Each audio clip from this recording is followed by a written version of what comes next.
Princess প্রাসাদে আসায় খুব রাগ করেছে হুররাম। তোমাকে কিছু বলেছে? আম্মা আর আমি বসেছিলাম, হঠাৎ ভেতরে ঢুকে উচ্চস্বরে এমন ভাবে কথা বলল, ওর সীমা পার করে ফেলেছিল আম্মার সামনে। হুররাম খুব দুঃসাহস দেখিয়ে ফেলেছে। ইজাবেলকে প্রাসাদে রাখার কারণে আম্মাকে অনেক কথা শুনিয়েছে। এই ভুলের শাস্তি ওকে পেতেই হবে। শাহজাদি, বেগম সুলতানা ওনাকে উচিত জবাব দেবেন।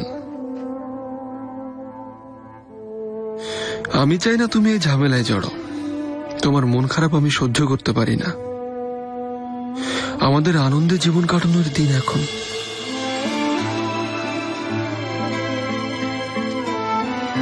তুমি ঘেমে যাচ্ছ ইব্রাহিম, জ্বরও আসছে। চিন্তা করো না, আমি ভালো আছি। তুমি বিশ্রাম নাও। বেশি পরিশ্রমের কারণে তোমার অসুখ এখনো ঠিক মতো সারছে না।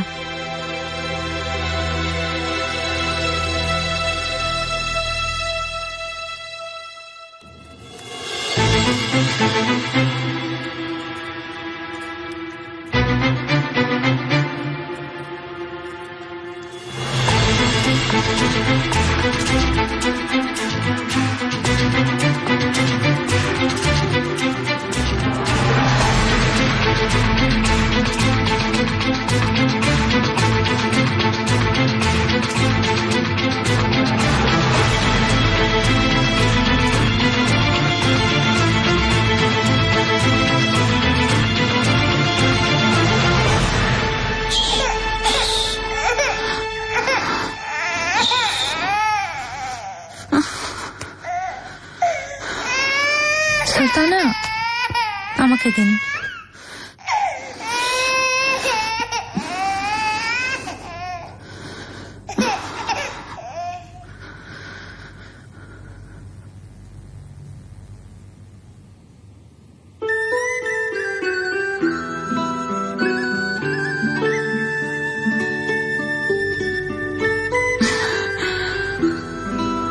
তোমার কোলে গিয়ে একদম চুপ হয়ে গেল। দেখো, ও নিশ্চয়ই আমার কষ্ট বুঝতে পারছে, নিজের মায়ের দুঃখ বুঝতে পারছে।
বেগম সুলতানা,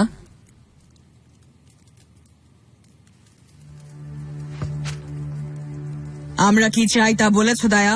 জি বলেছি বেগম সুলতানা। ঠিক আছে, সবাই শুনে রাখো, তোমাদের সকলের উপস্থিতি এখানে জরুরি। তোমরা এই সাম্রাজ্যের দাস। এই হেরেমের নিয়ম নীতি আর আইন রক্ষা করা তোমাদের সর্বপ্রথম দায়িত্ব। আর কেউ যদি এই কথাটা ভুলে যায় কিংবা অন্য কোনো কাজে নিয়োজিত হয়, সে ভুলের মাসুলে তার প্রাণ দিতে হবে। বোঝা গেছে কথা?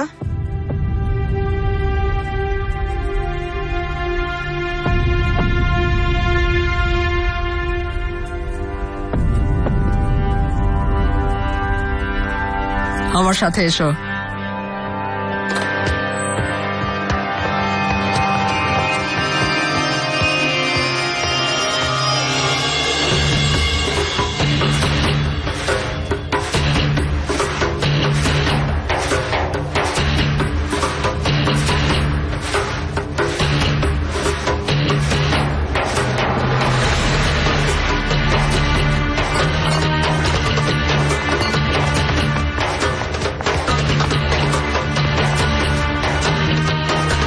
বেগম সুলতানা আদেশ করেছেন খুব তাড়াতাড়ি এই কামরা খালি করে দিন। কেন, কি হয়েছে? এই কামরা সংস্কার করার আদেশ করেছেন বেগম সুলতানা। যত দ্রুত সম্ভব কামরা খালি করে দিন। এখনই কেন? কিসের সংস্কার? এ ব্যাপারে আমি আর কিছু জানি না সুলতানা, আপনি চাইলে বেগম সুলতানাকে জিজ্ঞেস করে নিন। নীলুফার, সুলতানার প্রয়োজনীয় জিনিসগুলো গুছিয়ে ফেলো তুমি। তোমরাও সাহায্য করো এই কাজে। খবরদার, আমার কোনো জিনিসে কেউ ভুলেও হাত দেবে না। সুলতানা, বেগম সুলতানার আদেশে চলি, আমাদের জোর করতে বাধ্য করবেন না।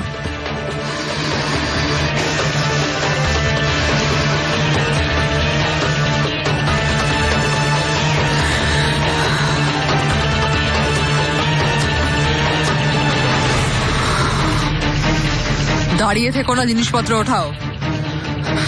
নীলুফার, তুমি মিহিরমাকে অন্য কামরায় নিয়ে যাও।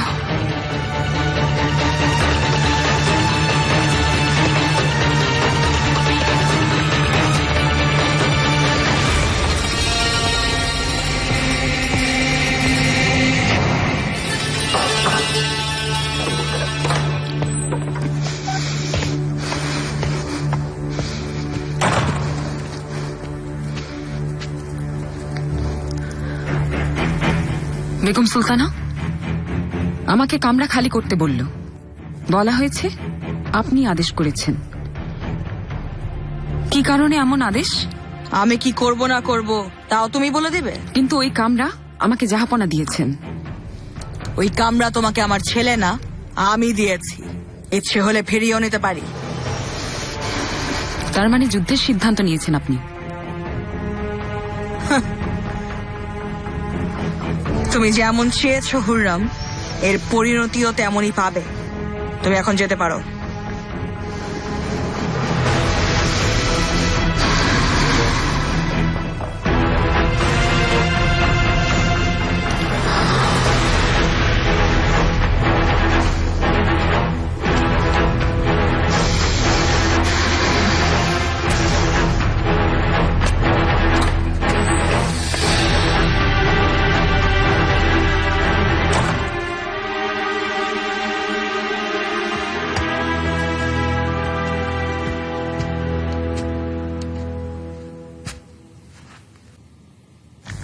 মহামান্য পাশা, আমাকে কেন এখানে আনা হয়েছে? আপনি যা বলতে পারেননি আমি শুধু তাই বলেছি। ভয় পাচ্ছেন আপনার আসল চেহারা বেরিয়ে পড়বে বলে? চুপ! মোল্লা কাবিজ, মহান সুলতানের দরবারে দাঁড়িয়ে তুমি, ওনার দরবারে দাঁড়িয়ে উজিরে আজমের সামনে তুমি এত উঁচু গলায় কথা বলতে পারো না? আপাতত মুখ বন্ধ রাখো, না হলে পরিণতি তোমার জানাই আছে।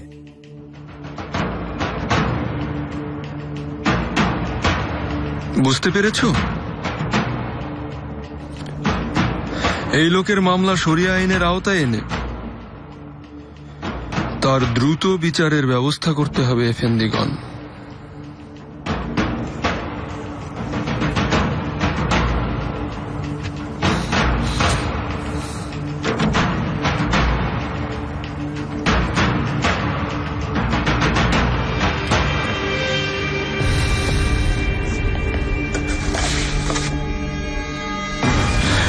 মোল্লা কাবিজ,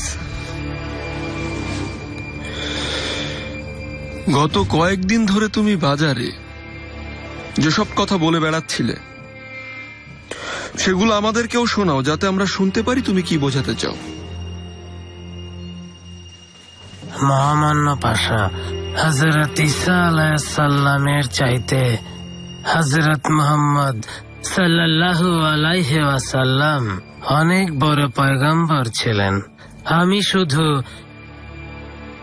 এই কথা প্রমাণ করার চেষ্টা করছিলাম, কিন্তু আপনার ওলামারা আমার এই তথ্য প্রচারে বাগড়া দেওয়ার চেষ্টা করছে। আমার তথ্যের বিরুদ্ধে ওরা কোনো যুক্তি দিতে পারেনি, তাই আমার কথা সত্য। মুখ সামলে কথা বলো। তার মানে কি বলতে চাও ওনারা কুরআনের বাণী না জেনেই কথা বলেন?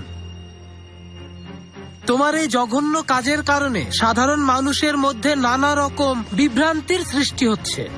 আগে আমাকে আমার কথাগুলো বলতে দিন কাজাসকার এফেন্দিগণ। আপনারা সবাই অনেক জ্ঞানী, তাহলে এটুকু নিশ্চয়ই জানেন যে খ্রিস্টান ধর্মানুসারে হযরত ঈসা সর্বশ্রেষ্ঠ। এর কারণ হচ্ছে উনি অলৌকিকভাবে জন্মগ্রহণ করেছেন। ওনার মা হযরত মরিয়ম একজন পবিত্র নারী, যার উপর আল্লাহর অশেষ রহমত ছিল হযরত ঈসাকে। কিন্তু আল্লাহ অলৌকিকভাবে এ পৃথিবীতে পাঠিয়েছিলেন। আর হযরত ঈসাকে এই পৃথিবী ছেড়ে আল্লাহ যেভাবে জান্নাতের পথে তুলে নিলেন সেটাও এক বিস্ময়। ওনার এই অলৌকিক ক্ষমতা আর বিস্ময়ের কথা কারো অজানা নয়। নির্বাচিত পয়গম্বর হযরত মুহাম্মদ সাল্লাল্লাহু আলাইহি ওয়াসাল্লাম, যাকে আল্লাহ পাঠিয়েছিলেন এই পৃথিবীতে,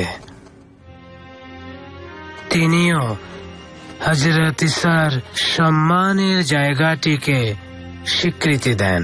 আমি আশা করব আমার এ কথাগুলো আপনারা সবাই নিশ্চয়ই এখন বুঝতে পেরেছেন।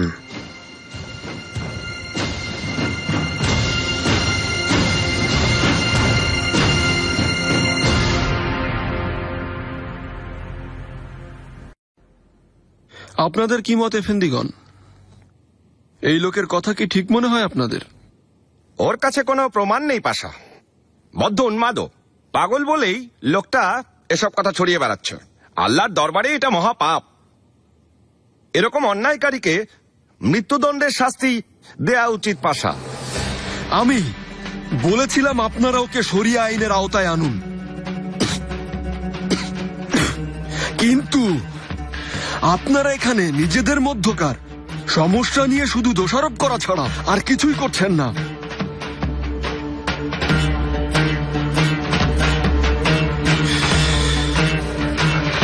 জাহাপনার আদালতে এভাবে হুট করে কোনো বিচার হয় না।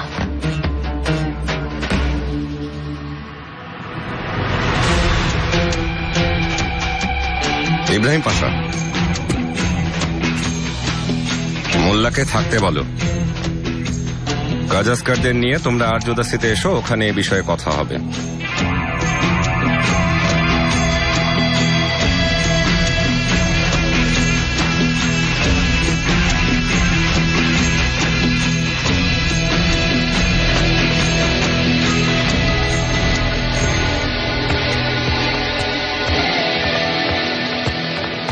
গুলশা, কি হচ্ছে হুররামের ঘরে? আমি জানি না সুলতানা। নিশ্চয়ই কিছু একটা হচ্ছে। হুররাম, শুধু এটাই বাকি ছিল।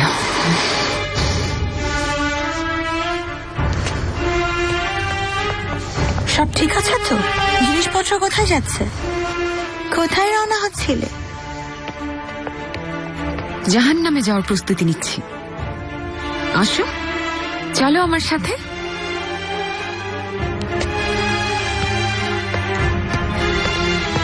নিগার কালফা,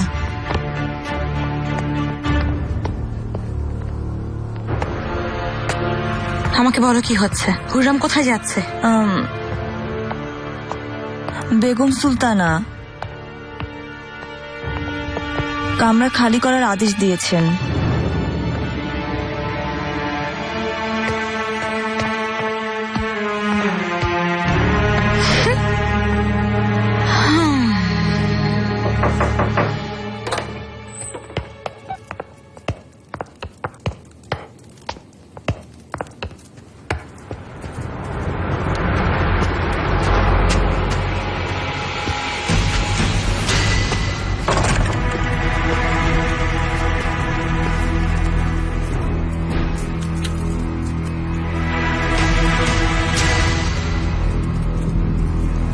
কাজাসকার এফেন্দিগণ,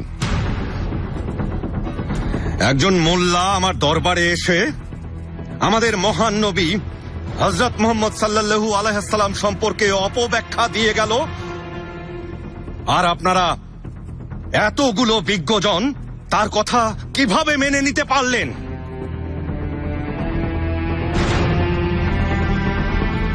আপনারা আপনাদের জ্ঞান বুদ্ধি প্রয়োগ করেও ওর কথার কোনো উত্তর দিতে পারছেন না। আমি এখন এই মামলার বিচার আমার আদালতে হতে দেব না। আগামীকাল দরবারে এই মামলা মহামান্য শেখুল ইসলাম বিচার করবেন।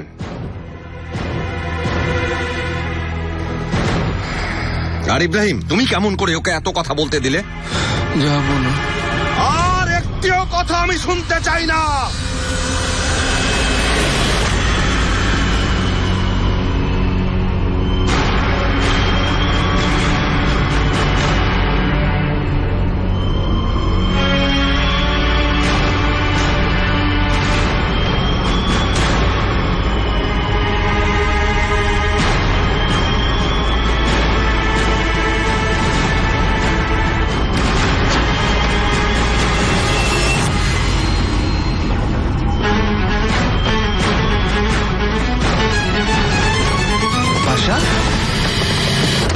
পাশা, হেকিম ডাকুন জলদি। আর গেলি?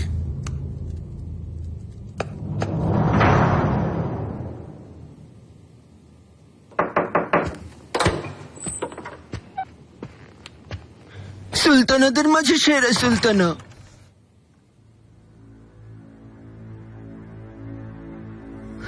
তোমাকেও কিনে ফেলেছে ওরা, বাকি সবার মতো তুমিও মাথা নত করলে ওদের সামনে। ছি, তুমিও আমার সাথে নাটক করছিলে। জি না, একদমই না। আমি মরে গেলেও আপনার সাথে বিশ্বাসঘাতকতা করব না, কিন্তু আমিও এই প্রাসাদের দাস। ওদের কথা আমাকে শুনতেই হবে। বেগম সুলতানা আদেশ দিয়েছিলেন, সবার উপর নজর রাখবেন বলেছেন। ঠিক আছে, থাক। কি বলতে এসেছিলে বলো। কিছুক্ষণ আগে একটা কথা কানে এসেছে। শুনলাম দরবারে ইব্রাহিম পাশা মাথা ঘুরে পড়ে গিয়েছেন। ওনার অবস্থা বেশ গুরুতর।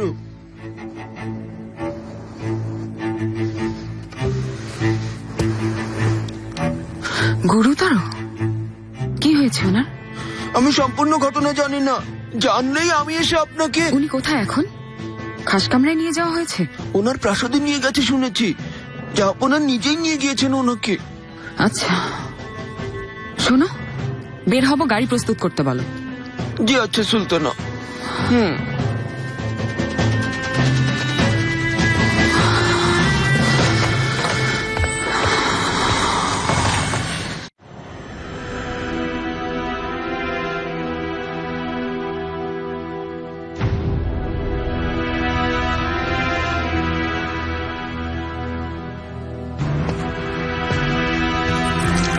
হেকিমুনি এখন কেমন আছেন? রোগটা ছোঁয়াছে, দয়া করে বাইরে যান, ছড়িয়েও যেতে পারে। পাশার হঠাৎ কি হলো, কিছু বলুন আমাদের। অবস্থা গুরুতর, এখনো কিছু বলা যাচ্ছে না। এই মুহূর্তে ওনার জ্বর কমানোটা বেশি জরুরি।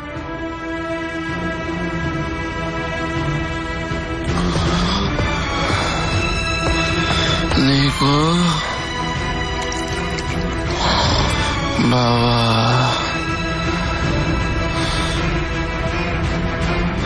আমাকে ফেলে দিও না। প্রলাপ বকছেন। জ্বর দ্রুত না কমলে ওনার অবস্থার অবনতি হতে পারে।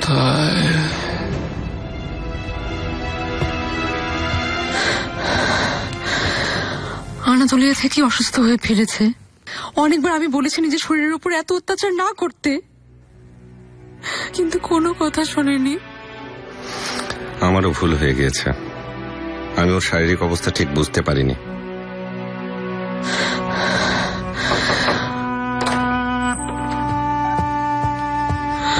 কেমন আছে ইব্রাহিম? কি হয়েছে ওর? জাহাপনা এখনো কিছু বলেননি, কিন্তু হেকিম প্রাণপণ চেষ্টা চালিয়ে যাচ্ছে শাহজাদি। আল্লাহর ইচ্ছায় দ্রুত সুস্থ হয়ে উঠবেন পাশা। আমি এখনই ওকে দেখতে চাই, ওর কাছে থাকতে চাই। হেতিজা, হেকিম কি বলেছেন শোনি তুমি? ওর রোগটা ছোঁয়াচে, তাই তোমারও হতে পারে। ওখানে গেলে তুমি আর তোমার বাচ্চা দুজনেই বিপদে পড়বে। ইব্রাহিম অনেক সাহসী, ও সব ধরনের কষ্ট সহ্য করতে পারে।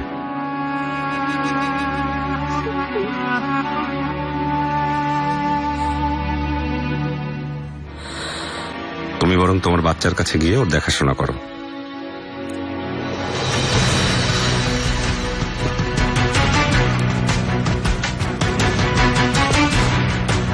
বালিবে, ইয়াসেফ এফেন্দিকে এখনই খবর পাঠাও আর বলো উনি যেন এসে দ্রুত পাশার চিকিৎসা শুরু করেন। আর তুমি এখানেই থাকো, পাশার খেয়াল রেখো। আর সবাইকে বলে দাও হেফিজাকে যেন একলা থাকতে দেওয়া না হয়। আপনি কোনো চিন্তা করবেন না। আল্লাহ ইব্রাহিমকে দীর্ঘজীবী করুন। আমি খারাপ কিছু কোনোভাবেই চিন্তা করতে পারবো না, কারণ ওই মুহূর্ত সহ্য করার ক্ষমতা আমার নেই।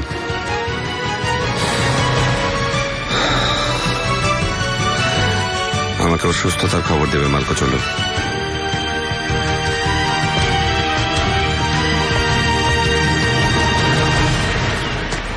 সুলতানা, সুলতানা, পরে নিগার, পরে, এখন তারা আছে। সুলতানা, মাফ করবেন, আপনি কি হেতিজা সুলতানের প্রাসাদে যাচ্ছেন? দয়া করে আমাকেও সাথে নিয়ে চলুন। পাশা অসুস্থ। ইব্রাহিম পাশার জন্য এত চিন্তা করছো? এজন্যই কেঁদে চোখ ফুলিয়েছো? দয়া করে নিয়ে চলুন, হয়তো কোনো কাজে আসতে পারি। কি করবে তুমি? তুমি কি হেকিম নাকি? আর কিছু না হলে বাচ্চাকে সামলাতে পারবো। জানেন তো হেতিজা সুলতানের শরীরটাও খুব ভালো নেই। ঠিক আছে, এসো, তুমি এসো। মহামান্য সুলতান সুলেমান খান।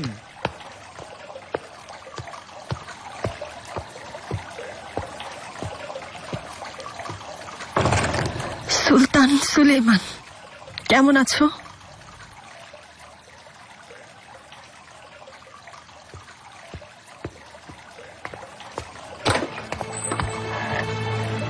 কি হয়েছে তোমার? মনে হচ্ছে খুব চিন্তিত তুমি। হ্যাঁ, অনেকটা সেরকমই। সময়টা একদম ভালো যাচ্ছে না, খুব চিন্তার ভেতরে আছি আমি। কি নিয়ে এত চিন্তা করছো তুমি? ইব্রাহিম পাশা হঠাৎ করে অসুস্থ হয়ে পড়েছে। দরবারে আমার সামনেই মাটিতে লুটিয়ে পড়ে গেল। খুব খারাপ লাগছে আমার। খুব বেশি অসুস্থ?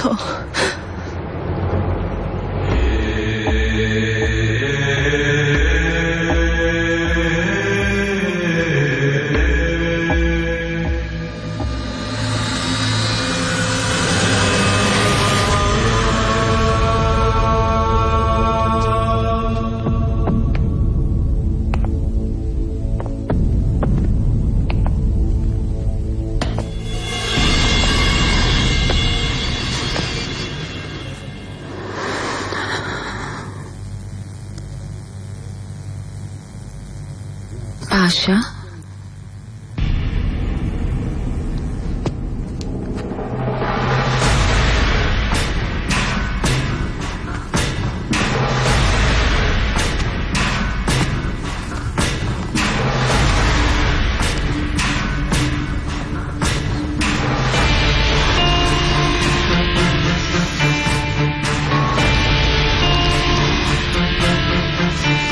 ইব্রাহিম,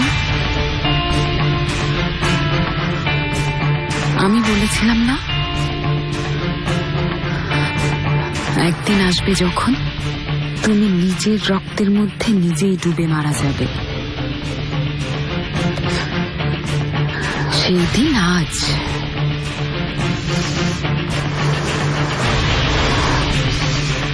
মরবে তুমি ইব্রাহিম।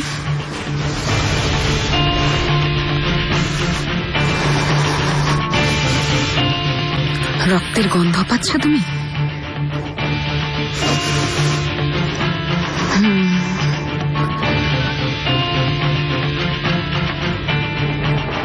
তোমার নোংরা রক্তের গন্ধ।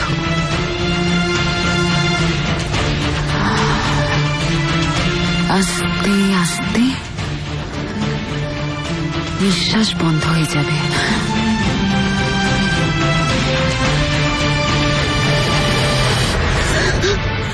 গতবার তোমাকে একটা প্রশ্ন করেছিলাম আমি, তোমার কি মনে আছে? মনে না থাকার কোনো কারণ নেই।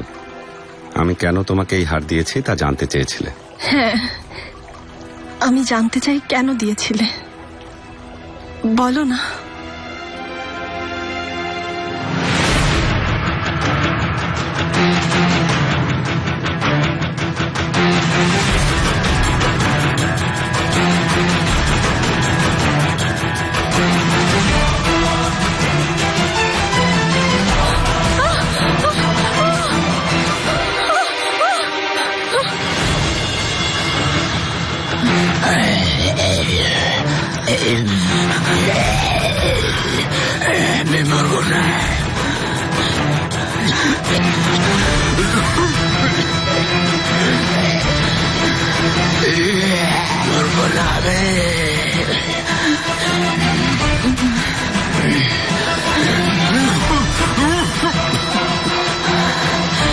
তুমি মরবে ইব্রাহিম, আজই শেষ হবে তুমি।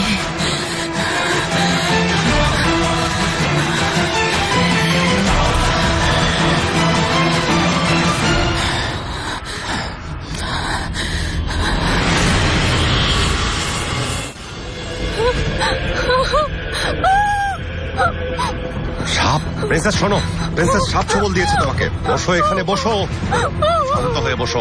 কোথায় কামড়েছে? কোথায় কামড়েছে তোমাকে? আমার পায়ে।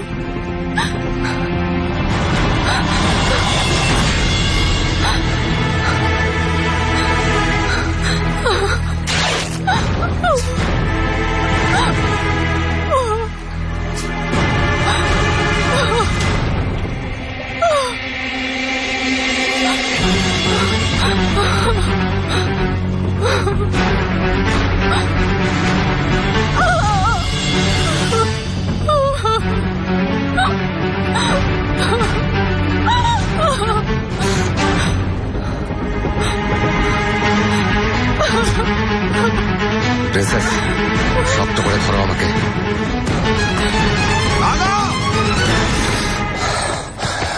ঘরে সাপ আছে, দ্রুত মারার ব্যবস্থা করো। ভয়ের কিছু নেই প্রিন্সেস, সব ঠিক হয়ে যাবে।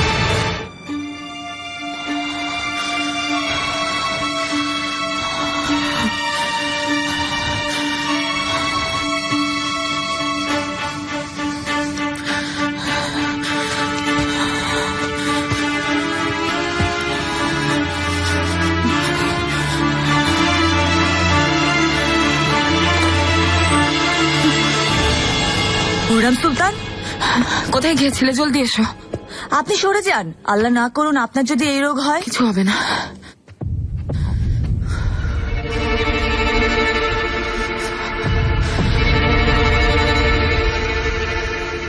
কতদিন ধরে অসুস্থ? সফর থেকে ফেরার পরই পাশা অসুস্থ হয়ে যান। নিশ্চয়ই ওখান থেকে অসুখ এনেছেন। বেশ কয়েকদিন থেকেই জ্বর, সারছেই না। আজকে অবস্থার সবচেয়ে অবনতি হয়েছে।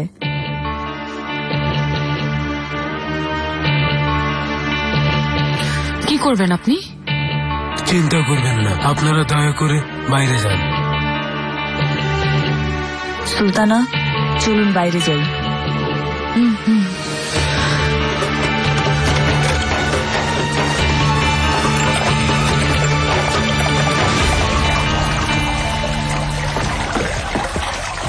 হেকিমকে কি ডেকেছো? খবর দিয়েছি জাহাপনা দ্রুত চলে আসবেন।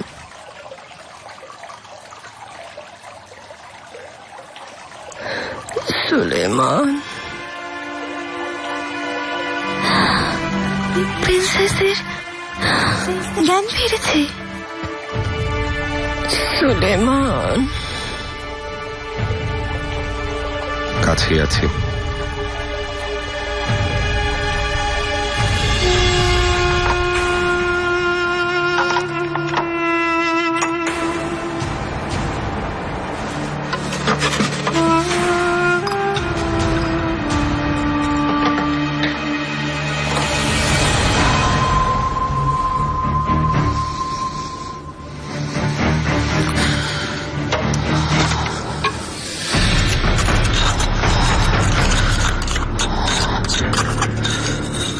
পাশা, আপনার সাথে কে এটা করলো?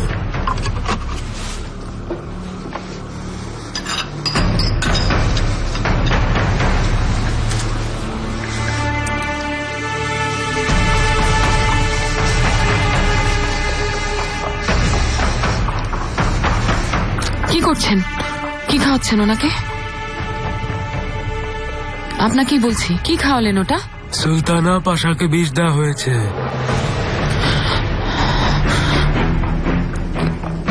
কি বিষ দেয়া হয়েছে? না, এমন হলে আমাদের হেকিম বলতে পারতো। এই রোগের সাথে আমি ভালোই পরিচিত। এ মাটি খুবই কার্যকরী। কোথাকার মাটি? মিদিল্লি দ্বীপের মাটি। বিষ ক্ষয় করে এ মাটি। যে কোনো ধরনের বিষ এটা একদম দুর্বল করে দিতে পারে।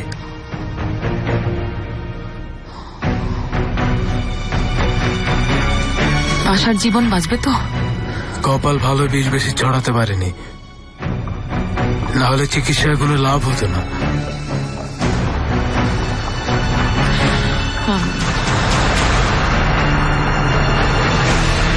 জাহাপনা একজন বিশেষ হেকিম পাঠিয়েছেন, ইয়াসেফ নাম বেগম সুলতানা। দায়া, ওর এই অসুখ হলো কেমন করে? ইনশাআল্লাহ আর কেউ এতে আক্রান্ত হয়নি। না হলে আমার ছেলে সুলেমান, হেতিজা, আমার নাতি নাতনি সবাই অসুস্থ হয়ে যাবে।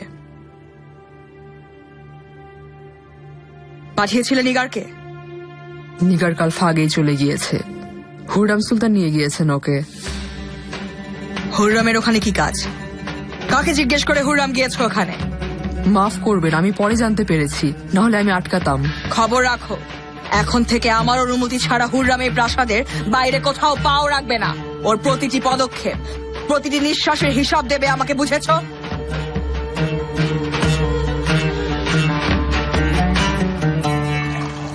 এখন কেমন আছে? কোনো বিপদ নেই তো? বিপদের আশঙ্কা নেই জাহাপনা। বিষ ছড়ানোর আগেই বের করে ফেলা হয়েছে, কিন্তু আজ রাতটা একটু সাবধানে থাকতে হবে। জ্বর আবার বেড়ে যেতে পারে। তুমি এখানেই থেকো, যা দরকার হয় করো।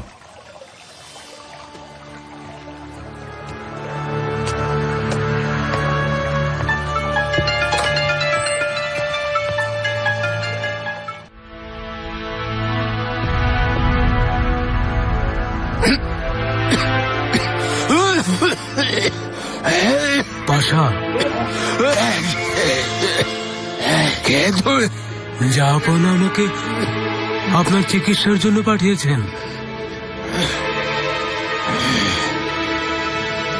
ইয়াসেফ,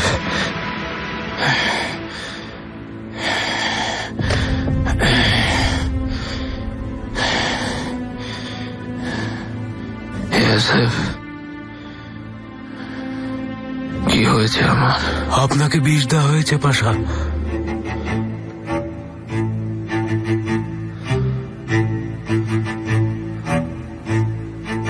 বিষ? আল্লাহ আপনাকে বাঁচিয়েছেন, নতুন জীবন পেয়েছেন, আপনি দ্রুতই সুস্থ হয়ে যাবেন। আমি গিয়ে সবাইকে খবরটা দিয়ে আসি। না, কাউকে কিছু বলবে না তুমি। পাশা, না, কোনো বিষ নেই, বুঝেছ? মুখ খুলবে না, কাউকে বিষের কথা জানাবে না। পাশা, যখন আপনি অজ্ঞান ছিলেন তখন হুররাম সুলতান এসে জিজ্ঞেস করে তাকে আমি বিষের কথা বলে দিয়েছিলাম।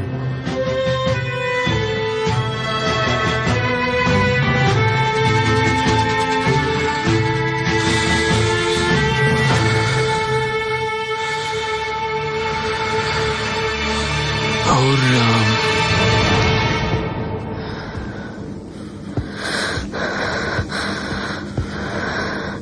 এখনো কোনো খবর আসলো না। হেকিম ভেতরে আছেন শাহজাদি, উনি আসলেই বলবেন।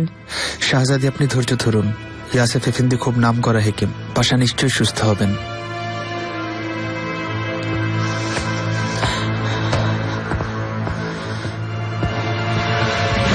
কেমন আছে ও? জলদি বলুন। পাশা একদম সুস্থ আছেন, এখন বিপদমুক্ত। ও যাক।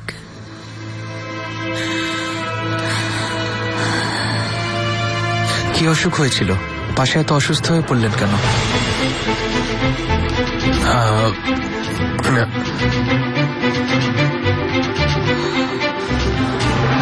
কোনো ছোঁয়াচে রোগ হয়নি ওনার।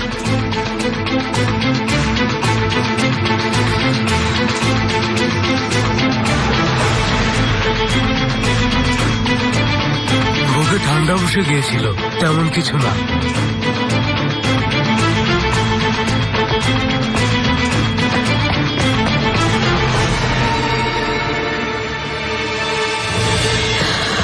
ইব্রাহিম, শাহজাদি,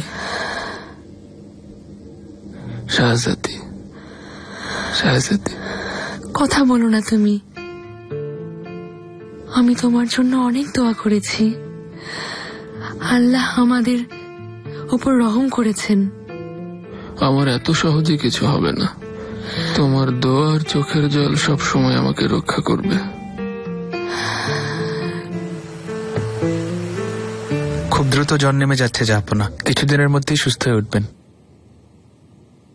শুকুর আলহামদুলিল্লাহ। ইয়াসেফ এফেন্দিকে আমার হয়ে ধন্যবাদ জানাবে, ওকে যথেষ্ট পুরস্কার দেবে ওর কাজের জন্য। জি অবশ্যই। প্রিন্সেস ইজাবেল কেমন আছেন? ভালো, ঘুমোচ্ছে এখন। ভাগ্য ভালো যে আমি কাছেই ছিলাম, তাই ওর জীবন রক্ষা করতে পেরেছি। দ্রুতই সুস্থ হয়ে উঠবে। যাক, খুব ভালো খবর। জাহাপনা চারদিক জঙ্গলে ঘেরা, কিছুটা বিপদ তো থাকবেই। যদি আপনি আদেশ করেন তাহলে প্রিন্সেসকে অন্য কোথাও রাখতে পারি।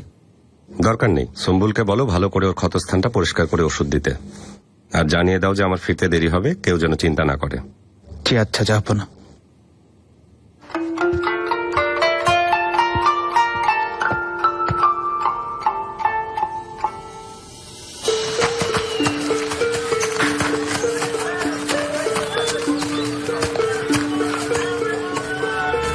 সিনার মার্কো, আসুন, আপনার জন্যই অপেক্ষা করছিলাম আমি। সিনার গৃতি কোথায়? ভেনিসে গিয়েছেন উনি পরিবারের কাছে, কিছুদিনের মধ্যেই ফিরবেন।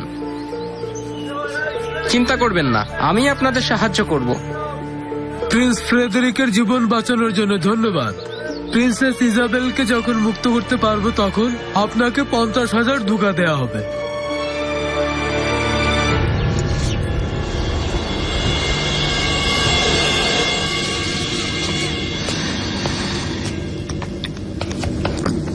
বেগম সুলতানা, আমি জাহাপানার খাস কামরায় যাচ্ছি। আপনার যদি কিছু বলার থাকে।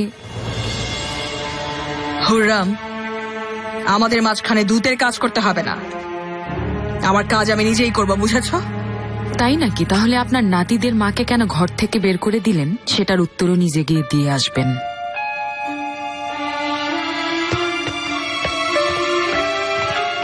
মাফ করবেন বেগম সুলতানা, কিন্তু উনি তো বেয়াদবির চরম পর্যায়ে চলে গিয়েছেন।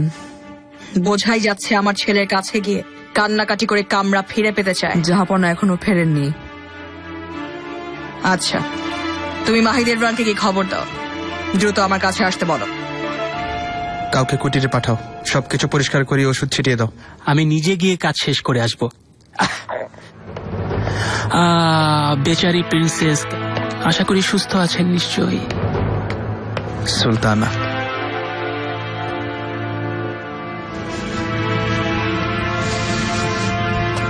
বালিবে, কেমন আছেন? আপনাদের দয় ভালো। জাহাপনার সাথে দেখা হবে না, উনি এখানে নেই। কোথায় গেছেন? আসতে দেরি হবে সুলতানা, উনি এখন শিকার কুটিরে আছেন। সবকিছু ঠিক আছে? কিছু হয়েছে নাকি? প্রিন্সেস ইজাবেলকে সাপে কামড় দিয়েছে, বিষধর সাপ। মারা গেছে? ভাগ্যক্রমে ওই সময় জাহাপনার কাছেই ছিলেন, উনি বাঁচিয়েছেন।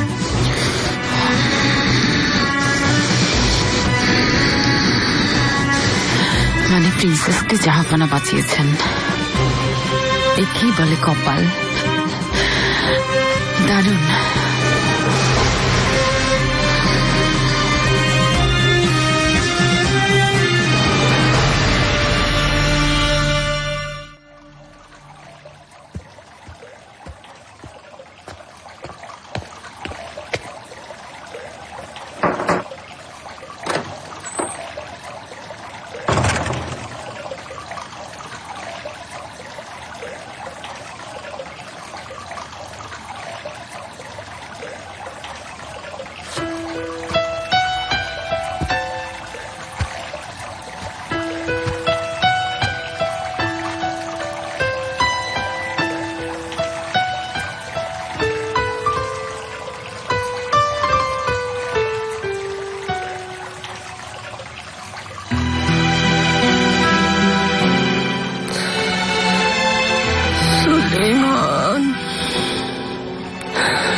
এখানেই থাকো।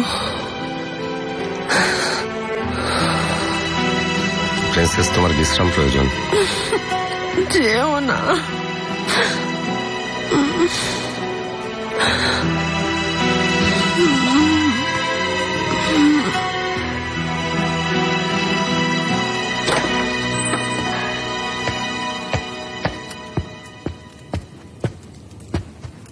বেগম সুলতানা, আমাকে ডেকেছেন আপনি? মুস্তাফা কেমন আছে? জি ভালো, একটু আগেই ঘুমিয়েছে। কোনো খারাপ খবর আছে নাকি? না, তোমাকে অন্য কথা বলতে ডেকেছি। নিশ্চয়ই শুনেছো যে হুররামের কামরাটি খালি করতে বলেছি আমি। জি শুনেছি। আর ওই কামরা আমি শাহজাদা মুস্তাফার জন্য তৈরি করাচ্ছি, কারণ মুস্তাফা এখন বড় হচ্ছে। আপনি যা ভালো মনে করবেন বেগম সুলতানা। মুস্তাফা শুনলে খুব খুশি হবে। দায়া, দ্রুত কামরা ঠিকঠাক করে দাও। মুস্তাফা কাল থেকেই যেন ওখানে থাকতে পারে।